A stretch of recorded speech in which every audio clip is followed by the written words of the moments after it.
रील्समध्ये दिसणारं जे perfect world असतं ना, ते त्यांचं खरं आयुष्य नसतं. याच्यामध्ये कोणतीच प्रॉब्लेम सॉल्विंग नाही, कोणतीच मॅच्युरिटी नाही. डायरेक्ट हातवर घ्यायचे, डायरेक्ट सोडून द्यायचा माइंडसेट तयार असतो. आपण तर बोलायला कोण भेटलं, थोडे त्यांनी इमोशनली काय 2-3 प्रश्न विचारले, आपण कसं आहे, जेवली का, तुझं हे बरं आहे का, ते बरं आहे का, एवढं विचारलं की झालं, आपण इमोशनली कनेक्ट झालो. नमस्कार मंडळी, स्वागत आहे तुमचं आपल्या परत एकदा नवीन व्हिडिओमध्ये. तर आज आपण बोलणार आहे आजकाल जे पण रिलेशनशिपमध्ये चालू आहे, पॅचअप होतात, ते ब्रेकअप होतात, ते म्हणजे पूर्ण खेळच लावलाय. तर याची रियालिटी काय आणि जे पण काय चाललंय त्याच्यावर सोल्युशन काय, आपण काय करू शकतो, तर आज सगळं आपण ते या व्हिडिओमध्ये बघणार आहे. व्हिडिओला पूर्ण बघा. आजकालचं नातं इंस्टाग्रामवर जितकं सुंदर दिसतं, प्रत्यक्षात ते तेवढंच कॉम्प्लिकेटेड असतं. मला असं कधी कधी वाटतं की आपण चुकीचे आहोत की आजची जनरेशन नातं समजण्यासाठी कमी पडली आहे. आज मी तुम्हाला 5 अशी कडवी सत्य सांगणार आहे जी जवळपास तुम्हाला प्रत्येक नात्यामध्ये बघायला दिसते. पहिली गोष्ट, अनेकांना अटेन्शन हवं असतं, पण जेव्हा पण कमिटमेंटची वेळ येते तेव्हा मोस्ट ऑफ द पीपल थंड होऊन जात. काही लोकांना तुमचे केअर, तुमचे मेसेजेस, तुमचं सपोर्ट करणं हे खूप आवडतं,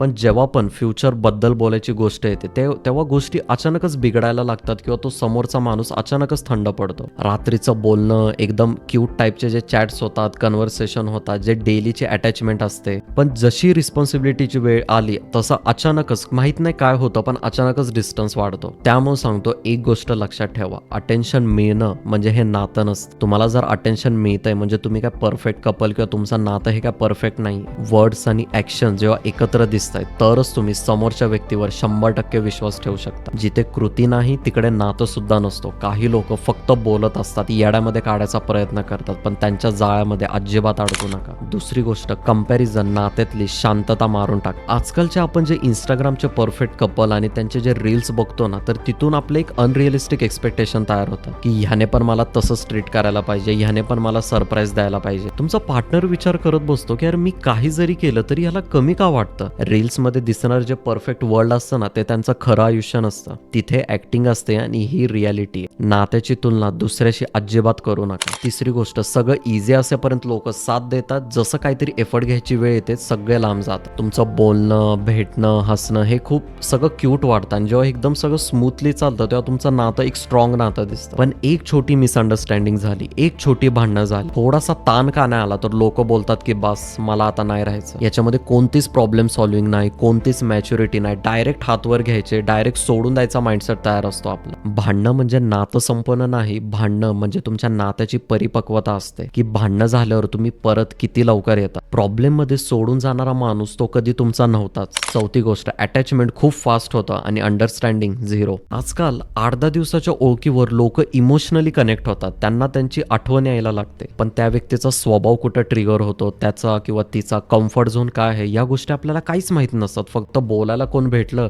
थोडे त्यांनी इमोशनली काय 2-3 प्रश्न विचारले, आपण कसं आहे, जेवली का, तुझं हे बरं आहे का, ते बरं आहे का, एवढं विचारलं की झालं, आपण इमोशनली कनेक्ट झालो. Fast attachment is equal to fast heartbreak, हा युनिव्हर्सल रूल आहे. त्याच्यामुळे सांगतो, घाईने कनेक्शन कधीच बांधू नका, वेळ द्या, समोरच्या व्यक्तीला समजून घ्या. पाचवी गोष्ट, इगो सॉरी पेक्षा मोठा झालाय. आजकाल अनेक नात्यांमध्ये ब्रेकअप कशामुळे होतात माहितीये का? कोणत्या तरी चिटिंग किंवा या गोष्टीमुळे होत नाही की सॉरी आधी कोण बोललं नाही म्हणून ब्रेकअप होता. आणि रियालिटी अशी आहे की दोघेही एकमेकांना मिस करतात, पण त्या इगोमुळे की अरे नाही मी जर सॉरी बोललो तर त्याला हे वाटल की बा मी झुकलोय, या एका छोट्या गोष्टीमुळे आपण त्या समोरच्या व्यक्तीला गमवायला सुद्धा तयार असतो. आणि जर हाच तुमचा माइंडसेट आहे ना, तर बेटा तुम्ही प्रेमामध्ये नाहीये, तुम्ही फक्त तुम्हाला सवय लागली आहे तर समोरच्या माणसाची. एक गोष्ट लक्षात ठेवा, नात्यामध्ये सॉरी म्हणणं ह्याला विकनेस नाही बोलत, ही तुमची मॅच्युरिटीची साईन असते की तुम्ही किती समोरच्या पर्सनची काळजी करतात.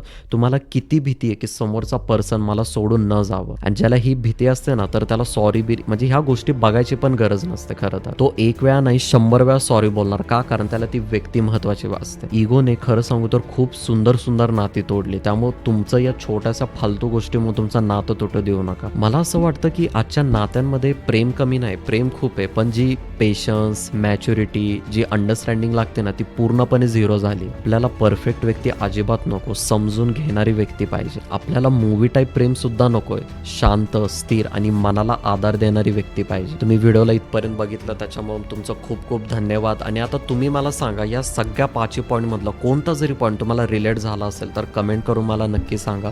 आणि अशाच व्हिडिओ बघण्यासाठी चॅनलला नक्की सबस्क्राईब करा. तर परत भेटूया आपण पुढच्या व्हिडिओमध्ये. तोपर्यंत थँक्यू, बाय बाय.